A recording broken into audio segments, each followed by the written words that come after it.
ট্রাম্পের সবচাইতে বড় ভুল কী ছিল জানেন? ট্রাম্প ইরানকে ভেনেজুয়েলা ভেবেছিল। এটাই ছিল ট্রাম্পের সবচাইতে বড় ভুল। ট্রাম্প বুঝতেই পারে নাই যে এটি রুশ এবং চায়নার একটা ফাঁদ ছিল। সে এটা কখনো কল্পনাই করে নাই।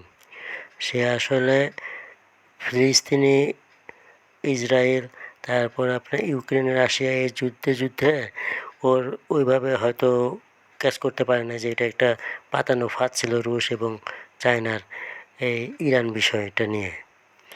হ্যাঁ, আর এই যুদ্ধে ট্রাম্পের অবস্থা এখন এমন অবস্থা হয়ে গেছে ট্রাম্পের যে এটা লুঙ্গিতে আগুন ধরার মতো একটা অবস্থা হয়ে গেছে, যে না পারতেছে ওই যুদ্ধ ছেড়ে দিতে, না পারতেছে ও যুদ্ধ চালিয়ে যেতে।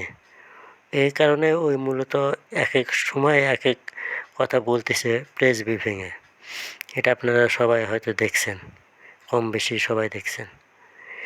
আর এই যুদ্ধে না জেতার কারণ হলো ইরানের কয়েকটা কারণ আছে। এর মধ্যে একটা হলো ইরানের ভৌগোলিক অবস্থা।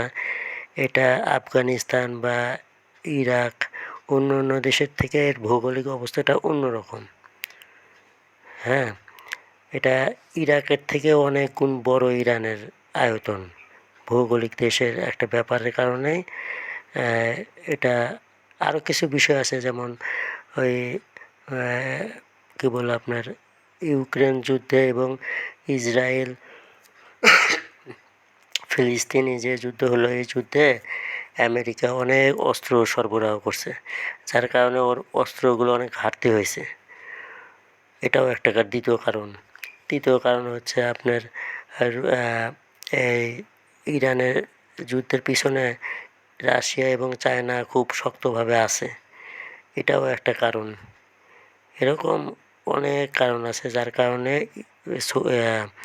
ট্রাম্প কখনো ইরানের সাথে যুদ্ধে পেরে উঠবে না। আর হচ্ছে অনেকে মনে করতেছে যে ট্রাম্প হয়তো পারমাণবিক বোমা মেরে দিতে পারে, মারবে হয়তো, কিন্তু এটা ট্রাম্প কখনো করবে না। ট্রাম্প কখনোই পারমাণবিক বোমা মারবে না, সে প্রেস কনফারেন্সেও বলছে। আর আর একটা কারণ হলো ট্রাম্প যদি কোনো সময় ইরানে কথার কথা যদি মেরেও দেয়, মারবে না তো এটা 100% শিওর, তারপর যদি মেরেও দেয়, ও জানে যে আমি যদি ইরানে পারমাণবিক অস্ত্র মারি তাহলে তার পরপরই রাশিয়া ইউক্রেনে পারমাণবিক মেরে দেবে। তো এই জিনিসগুলোর মাথায় আছে, যার কারণে ও পারমাণবিক অস্ত্র কখনো ব্যবহার করবে না ইরানের উপরে। হ্যাঁ, আর হলো বড় কথা হচ্ছে শেষ কথা হলো যেটা, এক সময় না এক সময় এই যুদ্ধ বন্ধ হয়ে যাবে। আমরা দেখতেছি খবরে কিছু হয়তো সময় লাগবে, যুদ্ধ এক সময় বন্ধই হয়ে যাবে। আর এই যুদ্ধ বন্ধ হওয়ার 6 মাস পরই দেখবেন যে ইরান আপনার পারমাণবিক অস্ত্র পুরোপুরিভাবে বানাবে। এর কারণ হচ্ছে ইরানের কাছে ইউরেনিয়াম 235 আছে। ইউরেনিয়াম 235 আপনার পারমাণবিক অস্ত্র বানানোর ক্ষেত্রে এই ইউরেনিয়াম 235 ব্যবহার হয়। হ্যাঁ, এটা ইরানের কাছে পর্যাপ্ত পরিমাণ আছে।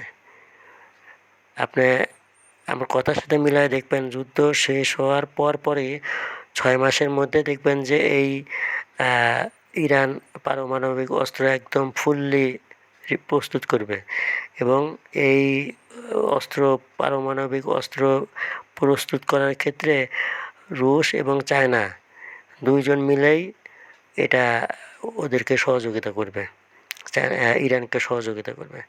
রুশ, ইরান এবং চায়না, 3টা দেশই মিলে পারমাণবিক অস্ত্র তৈরি করতে সহযোগিতা করবে ইরানকে।